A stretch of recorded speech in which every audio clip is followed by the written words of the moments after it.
أهلا بأعزائي المشاهدين. هنبتدي حلقتنا النهاردة بموضوع حيوي جدا وموضوع رئيسي في نادي الزمالك. ممكن المشاهدين يقولوا لي الموضوع ده متأخر شوية، بس أنا ما رضيتش إن أنا أخش في الموضوع من يعني في بداية الموضوع. سحب الأرض المخصصة لنادي الزمالك في الأول خالص، إلا بعد ما ألم بالموضوع كله بجميع محتوياته وأسبابه ومشاكله إيه وإيه اللي حصل والفترة اللي فاتت وفين مجلس إدارة الزمالك والرد إيه وكان الرد منهم إيه والموضوع إيه أصلا من الأول، وبعد كده نوضحها لحضراتكم ونشوف النتيجة إيه ونشوف الزمالك هيرسى هل هيسترد قطعة الأرض تاني المخصصة للزمالك وعمل استاد ونادي اجتماعي وجميع الالعاب والصالات. الدوله سحبته وزاره الاسكان. هل الموضوع بدايته ايه من الاول؟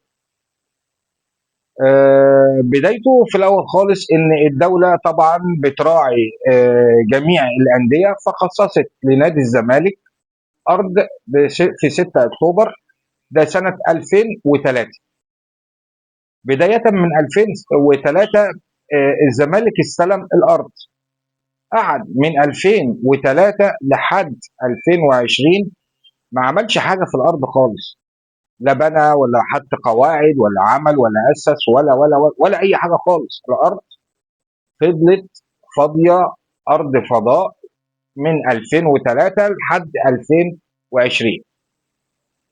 بعد كده الدوله سحبت الارض في 2020. يا جماعه 17 سنه ما عملتوش حاجه. ده النادي الاهلي ما شاء الله عليه عمل عمل استادات وعمل مدينه نصر وهنا وهنا وهنا، وعمل استادات كتير وصالات انما الزمالك مستلمها من 2003 لحد 2020 ما عملش حاجه. ف فوزاره الاسكان سحبت الايه الارض. ده كان 2020. رجع تاني كلمه مجلس الإدارة، كلم مستشار السيد الرئيس. ده كان بعديها بسنة، وطبعا حطوا قواعد إن أنت هتستلم، هنرجع لكم الأرض بس هتبنوا وتعملوها في معدل معين وكام المساحة اللي أنتوا هتعملوا عليها الأساس. يعني مثلا تبني مثلا على 50% 40% الفترة دي كل كذا يعني. دي حاجات أو بنود متفق عليها مع وزاره الاسكان ورئاسه نادي الزمالك. طبعا جم ما عملوش 2023، طبعا ما فيش حاجه. عملوا 1% من الارض كلها. حطوا حبه قواعد وسملات وبتاع وما عملوش اي حاجه. شويه عمال، شويه صنايعيه، يعني شويه بهرجه شويه قدام ان يبقى في رقابه من وزاره الاسكان كانت بتنزل الارض وتشوف الوضع ايه.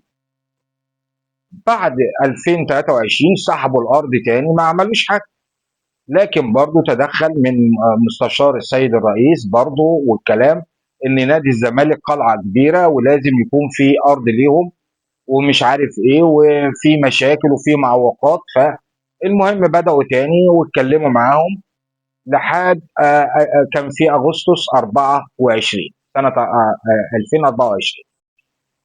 بعد كده ما عملوش اي حاجه برضه، يعني لقوا برضه ان ما فيش اي حاجه. فقالوا لهم 2024 ما فيش مشكله، احنا برضه شايفين ان الزمالك وننهض بالكوره الاهلي والزمالك مع بعض سنه 2024. ادوا لهم مهله تاني لغايه يوليو 2025 ان انت لازم تبني وتعمل في نسبه معينه والا كده الارض هتنسحب منك وده هيبقى قرار نهائي. طبعا جه مفيش اي مشاكل في تدخل من بعض الشخصيات المعروفه في عمل يعني ازمات بينه وبين مجلس الاداره ومعروف شخصيا بدون ذكر اسمه. طبعا عمل عمل محاضر وعمل كذا وفي سرقات وفي كذا وكمان يقال ان في اتعمل كومباوند في نادي الزمالك. الكلام ده غير صحيح. الزمالك ما عملش حاجه. طيب انا بسأل حضراتكم، هو فين مجلس إدارة نادي الزمالك؟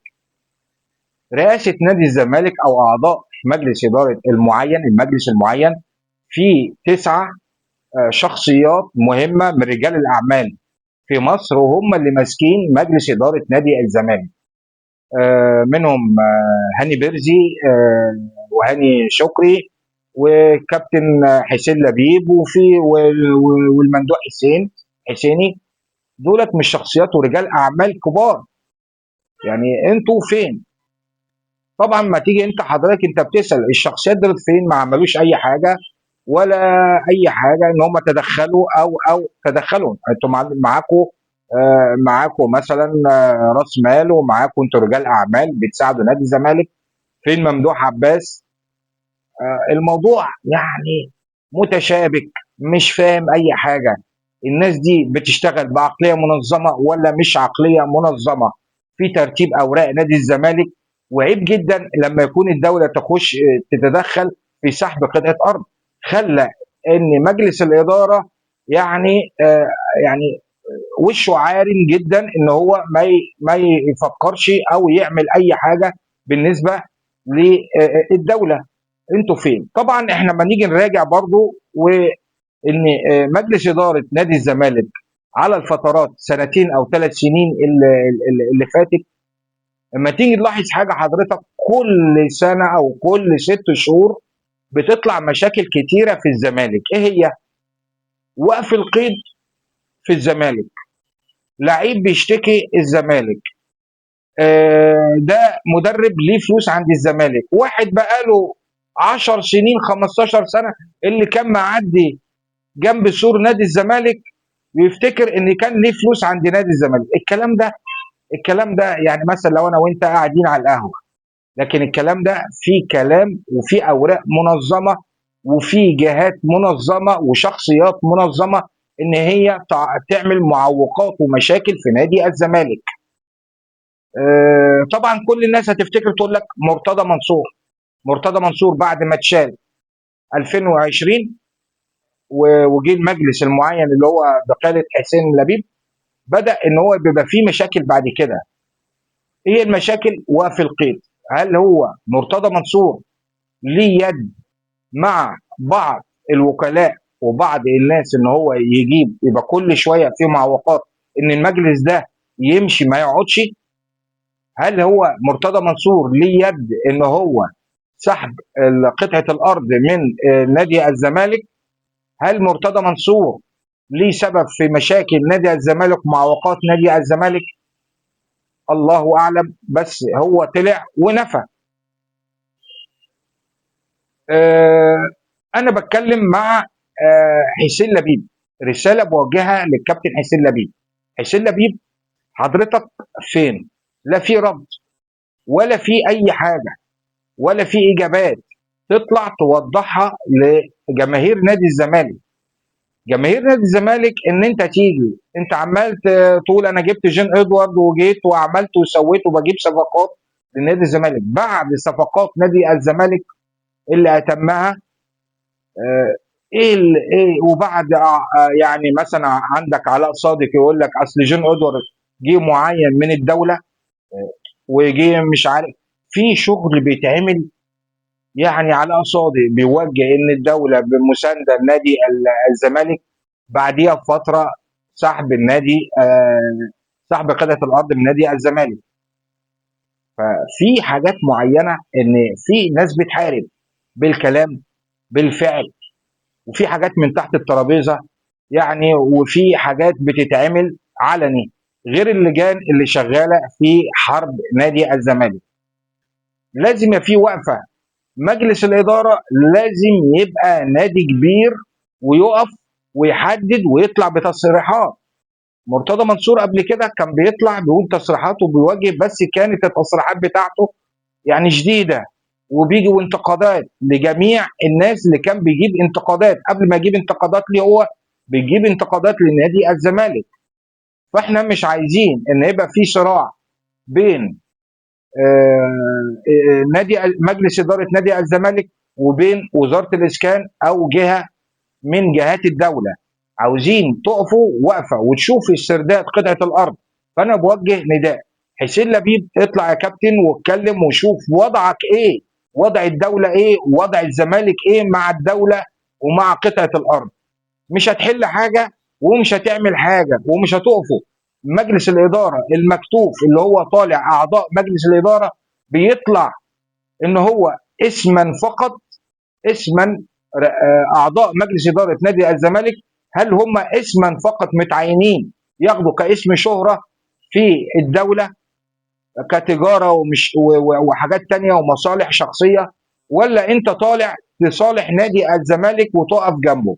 فلو حضرتك ومجلس الاداره واعضاء اعضاء مجلس اداره نادي الزمالك مش هيتكلموا في النقطه ديت ويشوفوا ويطلعوا بتصريحات ويحلوا موضوع قطعه الارض ديت، يبقى بعد اذن حضرتك تقدم استقالتك انت والاعضاء بتوعك، لان لا مجال. ممدوح عباس ما تدخلش. انا مش هخش، انا ممدوح عباس هو راجل يعني بيطلع فلوس لنادي الزمالك، في صفقات، في حاجات معينه، في لعيبه بيدفع. لكن انا بتكلم على مجلس الاداره. فين مجلس الاداره؟ هو لو كان مرتضى منصور كان جه. والسؤال برضه والاجابه: مرتضى منصور لو كان موجود ما كانش الحال كان اتعمل كده. لكن انا بتكلم: هل مرتضى منصور تدخل في الموضوع وشال قطعه الارض؟ هل هو شال قطعه الارض من الزمالك ورجعها وزاره لوزاره الاسكان تاني عشان يكون حاجه سبب وجيه انه يرجع تاني مجلس اداره نادي الزمالك؟ ورأي حضرتك ممكن تشاركنا بتعليق من حضرتك على انت توافق ان مرتضى منصور يرجع تاني لنادي الزمالك ويبقى فيه نفس المشاكل او مشاكل قبل كده، وفي انتقادات وفي كلام وسباب ومشاكل مع الشخصيات ومع رؤساء ومع كل ناس في الدولة.